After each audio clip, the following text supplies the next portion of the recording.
আজকে দিনটা যেহেতু বৃহস্পতিবার তাই সকাল সকাল ঘুম থেকে উঠে মনে ভক্তি নিয়ে ঠাকুরকে পুজো দিয়ে দিলাম। তো আজকে আর কি ঠাকুর পুজো দিয়েই কিন্তু আমি আমার দিনটা স্টার্ট করলাম। Radhe Radhe everyone, welcome back to my mini blog. আশা করি আজকের ব্লগটাও তোমাদের কাছে অবশ্যই একটু হলেও ভালো লাগবে। ঠাকুর ঘর থেকে বেরিয়ে কিন্তু আর দেরি করলাম না, সকালে রান্না বাড়া করে নিলাম, সেই ডাইল আর একটু ভাজি আর বড়া। আর আজকের থেকে কিন্তু ডুগ্গু সোনার স্কুলে এক্সামও স্টার্ট হয়ে গেছে, টিফিন প্যাক হয়ে গেছে তোমাদের দাদা ভাইয়ের জন্য, এদিকে ডুগ্গু সোনাও রেডি।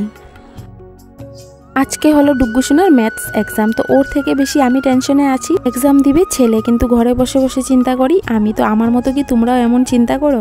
অবশ্যই কমেন্ট করে জানিও। তো এদিকে ডুগ্গু সোনার পড়ার টেবিলটা একটু সুন্দর করে গুছিয়ে নিলাম, কেননা ছেলে মানুষ তো একটু যে সুন্দর করে টিপটপ করে রাখবে নিজের পড়ার টেবিলটা, সেটাও রাখে না, জানো তো। আসলে ছেলেগুলো মনে হয় এমনই হয়, মেয়েগুলো কিন্তু আবার একটু ঘরে টুকুর টাকুর কাজ করে, আর ছেলেগুলো সত্যিই কোনো কাজই করতে চায় না ঘরের। কিন্তু আরেকটা কথা কি জানো, এই হিসাবে ডুগ্গু সোনাকে যদি আমি কোনো কাজ করার কথা বলি না যে বাবা এই কাজটা করো, সে কিন্তু করে নেয়, না করে না কোনো দিনও। তো আমিও সমস্ত কিছু বলতে চাই না, যখন পারি না বা যখন ধরো শরীরটা একটু অসুস্থ থাকে তখন যদি বলি, তখন কিন্তু ডুগ্গু সোনা সমস্ত কাজই করে আর কি। তো যাই হোক, ডুগ্গু সোনা তো চলে গেল স্কুলে।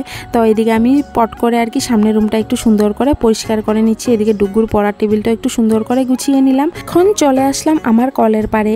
এই যে সকালবেলা জল ফিল্টারে দিয়েছি, আর আমাদের ঘরে জানো তো জলের মধ্যে প্রচুর পরিমাণে আয়রন, মানে এমনকি খাওয়ার জল তো ফিল্টার করতে হয়, সঙ্গে কাপড় ধোয়ার জলও সমস্ত কিছু ফিল্টার করেই আর কি আমাদেরকে ধোয়া পাকলা করতে হয়, না হলে একদম অবস্থাই থাকে না। মানে জলের ভীষণ সমস্যা, মানে জলের অভাব নেই, জল প্রচুর পরিমাণে আছে কিন্তু প্রচুর পরিমাণে আয়রন।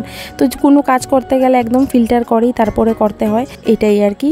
তো চলো রান্নাঘরের এই টুকুর টাকুর কাজগুলো করে নিচ্ছি। মানে ফ্রিজের উপরটা বেশ কতদিন ধরেই নোংরা হয়ে আছে, তো গোছানো হয় না, তাই ভাবলাম না একটু গুছিয়ে নিই।